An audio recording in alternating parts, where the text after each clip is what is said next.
हाय, hello, कसे आहात? आज आपण अशा ठिकाणी जात आहोत जिथे तुम्हाला एक फ्युजन पाहायला मिळणार आहे. फ्युजन कसलं तर वेगवेगळ्या पेंटिंग्स आणि फोटोग्राफीचं. त्यातही इतका युनिकनेस आहे की एकाच टॉपिकला धरून पेंटिंग्स नाही आहेत. जसं आपण बाकी एक्झिबिशनमध्ये पाहतो, तुम्हाला जे पाहायला मिळणार आहे इथलं जे वैशिष्ट्य आहे, सेम टॉपिकवरच्या पेंटिंग्सही पाहायला मिळतील आणि फोटोग्राफीही पाहायला मिळेल. खूप असं छान सुंदर ठिकाणी जिथे तुमचा पूर्ण वीक डेचा स्ट्रेस किंवा तुमची एन्झायटी असेल, तुमचा वर्कलोड असेल, ते तुम्हाला सगळं विसरायला होईल. आणि अशा ठिकाणी आपण आलो आहोत जे प्रत्येक कलाकाराच्या मनाच्या खूप जवळची जागा आहे.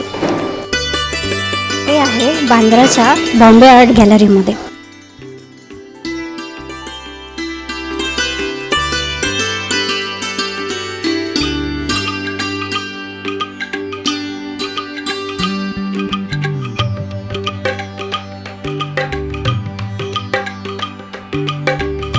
या गॅलरीमध्ये मला वैविध्य दिसतं आहे, ते म्हणजे फोटोग्राफी पण आहे आणि पेंटिंग्स पण आहेत. आणि तेही एकाच थीमच्या नसून त्यामध्येही वेगवेगळे विषय आहेत जे की खूप युनिक आहेत.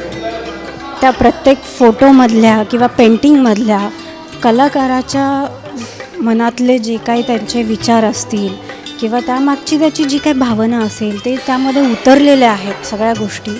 आणि ते जरी आपल्याला पाहता येत नसेल किंवा आपल्याकडे ती नजर नसेल ती पाहण्याची, तर आपल्याला इथे असे काही प्रतिभाशाली लोक लाभलेले आहेत जे की जजेस म्हणून येतात आणि ते आपल्याला शिकवतात की त्या पेंटिंगकडे किंवा त्या फोटोग्राफकडे कुठल्या नजरेने आपण पाहायचं आहे किंवा त्यामध्ये आपण काय पाहायला हवं आहे. त्यामधले बारकावे असतील, त्यामधले रंगछटा असतील, त्याचं जे काय समीकरण आहे तर ते कसं असायला हवं, त्यामागची कलाकाराची जी थॉट प्रोसेस असते, त्याचे विचार असतात किंवा कुठल्या एका भावनेमधून त्याने ते रेखाटलेलं असतं. जर फोटो असेल तर फोटोच्यामध्ये त्याचे काय त्याच्या कन्सेप्ट होत्या. आता तुम्ही इथे पाहू शकताय की तुम्हाला फक्त एकाच प्रकारची नाही तर वेगवेगळ्या प्रकारच्या पेंटिंग्स पाहायला मिळत आहेत. जसं की ॲक्रेलिक पेंटिंग्स आहेत किंवा ऑइल कलर्स यूज केलेले आहेत, काही लोकांनी वॉटर कलर्स यूज केलेले आहेत. तर त्याबद्दलचं जे काही नॉलेज आहे, ज्यांना म्हणजे क्युरिओसिटी असते की हे कसं केलं आहे किंवा जे आत्ता शिकत आहेत किंवा जे त्याच्यातले तज्ज्ञ आहेत, तर ह्यांचेसुद्धा हे सगळं पाहून त्यांना अजूनही नवीन त्यातलं शिकायला मिळतं आणि प्रत्येक वेळेस वेगवेगळं शिकायला मिळतं. माझी पेंटिंग इथे लागलेली आहे, तर मी जे जज आले होते त्यांच्याशी मी डिस्कस केलं की माझ्या पेंटिंगबद्दल ते काय सांगतात याची मला उत्सुकता होती.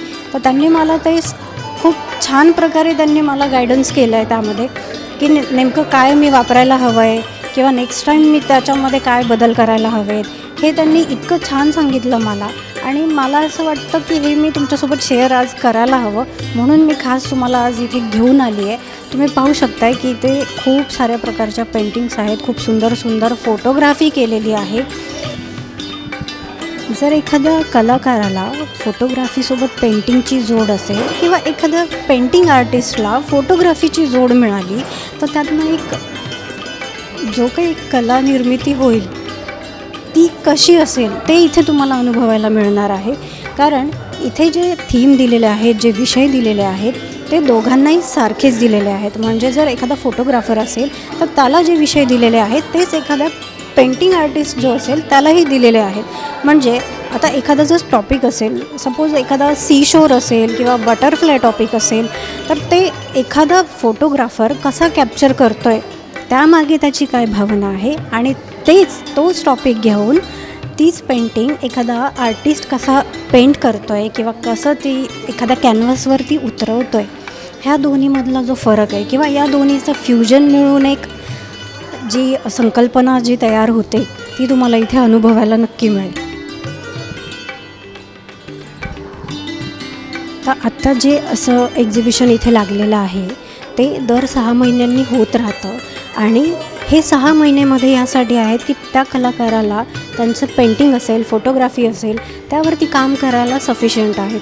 त्या 6 महिन्यामध्ये तो हवे तितके प्रयोग करू शकतो, वेगवेगळ्या थॉट प्रोसेसमध्ये आणून त्याच्यावरती काम करू शकतो, एक छान पेंटिंग तयार करू शकतो आणि त्याच्यानंतर हे एक्झिबिशन असतं, जेणेकरून प्रत्येक व्यक्तीच्या आत दडलेल्या कलाकाराला आपले सुप्त्या गुणांना नामी संधी द्यायला किंवा त्या गुणांना वाव द्यायला एक छानसा प्लॅटफॉर्म मिळतो. ॲपॅक या इन्स्टिट्यूटनी जे काय फोटोग्राफीचं फोटोफ्राय 14 हे जे एक्झिबिशन आज अरेंज केलेलं आहे the Bombay art society Bandra इथे, ॲपॅकबरोबर मी 2018पासनं काम करते आहे, त्यांच्या कॉन्टेस्टमध्ये भाग घेते आहे. एक कोविडनंतर एक खूप छान वेगळा प्रयत्न ॲपॅकने केलेला आहे. याच्यामध्ये आजपर्यंत ज्या ॲपॅकच्या कॉन्टेस्ट होत होत्या त्याच्यामध्ये फक्त फोटोग्राफी हा विषय होता, पण कोविडनंतर जे काय वेगळा प्रयोग हा असा केला आहे की त्याच्यामध्ये पेंटिंग्स हा एक सेक्शन ॲड केला गेला. एगाता म्हणून हे 3rd पेंटिंगचं एक्झिबिशन पण ह्याच्याबरोबर आहे. जे विषय फोटोग्राफीसाठी असतात तेच विषय जे आहेत ते पेंटिंगसाठी दिले जातात. म्हणजे एका प्रकारचं फ्युजन म्हणता येईल आपल्याला. चित्रकार जो कुंचल्याने किंवा ब्रशनी ज्या काय गोष्टी ज्या आहेत त्या पेंट करत असतो आणि फोटोग्राफर आपल्या कॅमेऱ्याच्या लेन्समधनं त्या गोष्टी कॅप्चर करत असतो. तर बघितलं तर दोघंही कलाकार आहेत, पण त्यांचा प्रत्येकाचा दृष्टिकोन हा खूप वेगळा आहे. तर इथे आज तुम्हाला ह्या गोष्टी बघायला मिळतील की त्याच विषयावरती एका चित्रकाराने कशी चित्र काढलेली आहेत आणि त्याच विषयाचा फोटोग्राफरचा दृष्टिकोन त्या विषयावरती फोटो काढताना कसा आहे. तर ही एक खूपच सुंदर कल्पना आहे, जेणेकरून दोन्ही कलाकारांना इथे वाव मिळाला आहे. आणि एक जुगलबंदी म्हणतात ना आपण, जी गाण्यामध्ये जुगलबंदी बघत असतो, तशी ही कलाकारांची जुगलबंदी इथे म्हणता येईल. फोटोग्राफी आणि चित्रकला या 2 विषय म्हणजे पेंटिंग्स या दोन्ही विषय खूपच सुंदरपणे इथे मांडण्यात आलेले आहेत. तर ह्याचा मला असं वाटतं की सगळ्यांनी पुरेपूर ह्या गोष्टीचा फायदा घ्यावा.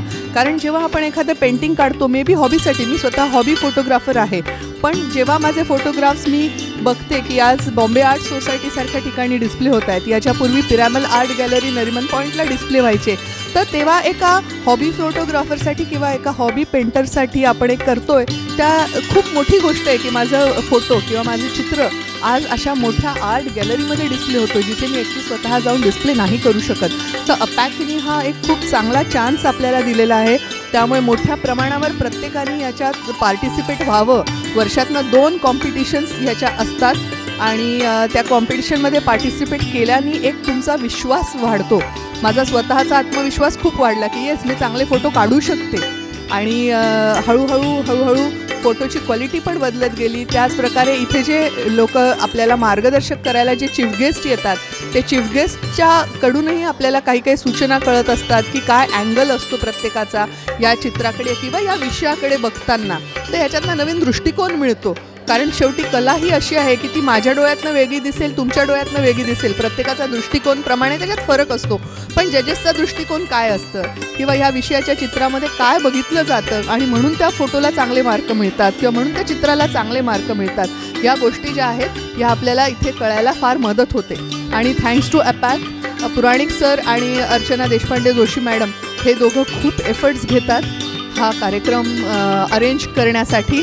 आणि त्यांना आपण उदंड प्रतिसाद दिला तर त्यांचा आनंद द्विगुणित होईल, कारण ते खूप खुश असतात. ही कॉम्पिटिशन ते आपल्यासाठी अरेंज करतात आणि एवढे कष्ट घेतात का उत्साह जो त्यांचा आहे त्याला, त्या उत्साहाला आपणही उत्साहाने जर साथ दिली आणि आपण छान पार्टिसिपेट केलं तर मला वाटतं हे प्रदर्शन जे आहे हे खूप मोठ्या प्रमाणावर यशस्वी होईल. या कॉन्टेस्ट वर्षातनं 2 होतात, त्या खूप यशस्वीपणे पार पडतील. आज नुसतं ठाणे मुंबईत नाही तर महाराष्ट्रभरातनं काय इंडियातनं लोक येतात. आता आज जर तुम्ही कॉन्टेस्टंट बघितले तर चेन्नईतनं पण पार्टिसिपंट आहेत, चंदीगडमधनं पार्टिसिपंट आहेत, सोलापूर, कोल्हापूर, विविध गावांमधनं इथे पार्टिसिपंट्स आहेत. तर नक्कीच आपण ह्या एक्झिबिशनला सगळेजण इंटरनॅशनल लेवलवर हळूहळू घेऊन जाऊयात. सो धन्यवाद, थँक्स टू ॲपॅक. आणि पुढच्या वर्षी मी तुम्हाला सगळ्यांना इथे बघायला उत्सुक असेल. तुमचे पेंटिंग्स ॲज वेल ॲज तुमचे फोटोग्राफ्स तुम्ही नक्की पाठवा. ॲपॅक इन्स्टिट्यूट तुम्ही गुगलवरती शोधू शकतात. Thank you so much. एक वेगळा वेळ काढून एक स्वतःची ओळख निर्माण केली या फोटोग्राफ्समधनं आणि या चित्रातून. तर खरंच मनापासून मला असं वाटतं की नको ते रिकामटेकडा वेळ आणि आपला आपण म्हणतो एम्प्टी माइंड, तर त्यापेक्षाही हे असा आपला वेळ गुंतवणं आणि एक कलाकार म्हणून आज म्हणजे मला माझ्याच क्षेत्रातले वाटले सगळे.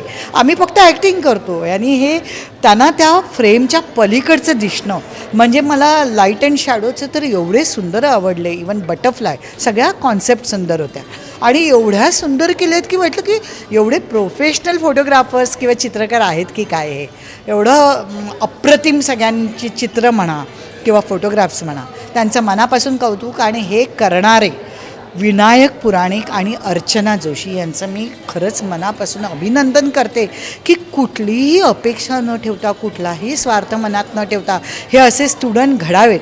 त्यांना काही याच्यातून असं काही मिळत नाही आहे पण तरी त्यांनी सातत्याने हा प्रयत्न चालू ठेवला आहे. त्याबद्दल त्यांचं कौतुक करावं तेवढं थोडं आहे. मी मनापासून त्यांना शुभेच्छा देते आणि त्यांच्या ह्या वाटचालीत कधीतरी मी त्यांना खारीचा वाटा माझ्याकडनंही त्यांनी घ्यावा एवढीच अपेक्षा करते.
ॲपेकच्या 14व्या फोटोफ्राय स्पर्धेमध्ये सहभागी झालेल्या सर्व कलाकारांचे खूप अभिनंदन आणि खूप खूप धन्यवाद. तसंच एगाता स्पर्धेमध्ये एगाताच्या पेंटिंगच्या स्पर्धेमध्ये भाग घेतलेले सगळे सहभागी कलाकार आणि सगळ्या विनर्सचे खूप खूप अभिनंदन आणि खूप खूप आभार. असाच तुमचा पाठिंबा आम्हाला सतत मिळत राहू अशी ईश्वरचरणी प्रार्थना आहे आणि पुढल्या वर्षी पण तुम्ही नक्की सहभागी व्हा. आपले पुढल्या वेळेसचे विषय आहे टायगर टेम्पल आणि मार्केट. तुम्ही नक्की सहभागी व्हा. आत्तापासूनच कामाला लागा. तुम्हाला 3 महिन्याची गॅप दिलेली आहे. फेब्रुवारीपर्यंत तुम्हाला तुमचे पेंटिंग्स आणि फोटोग्राफ्स आम्हाला पाठवायचे आहेत. आमच्या वेबसाईटवर नक्की व्हिजिट करा. आमची वेबसाईट आहे www.apecphotofry.com. नक्की व्हिजिट करा आणि कधीही फोन करू शकता, कधीही संपर्कात राहू शकता. आमच्या वेबसाईटवर पण तुम्ही तुमचे फोटोज पाठवू शकता. Thanks a lot.